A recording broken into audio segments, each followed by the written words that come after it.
लालची लोमदीदी की कहानी में यह है कि एक बार की बात है, एक जंगल में एक चालाक लोमदीदी रहा करती थी। गर्मियों के दिन थे और वह भूख से परेशान होकर जंगल में भटक रही थी।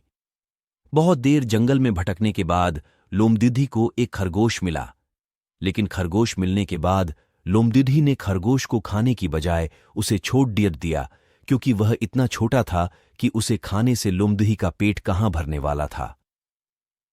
इसके बाद लोमधी आगे बढ़ी, फिर से जंगल में भटकने लगी।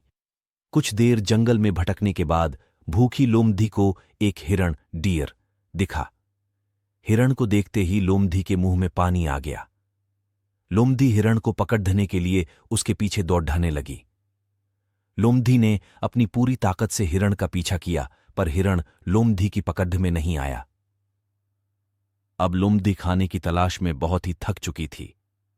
जब लोमधी के हाथ हिरण भी नहीं लगा तो लोमधी सोचने लगी कि इससे अच्छा होता वह छोटे से खरगोश को ही खा लेती जिसको उसने छोड़ ढा था।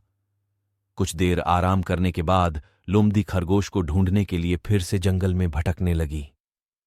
जंगल में खरगोश को ढूंढते हुए लोमधी वहां पहुंची जहां उसने खरगोश रैबिट को देखा था, लेकिन लोमधी को वहां खरगोश नहीं दिखा।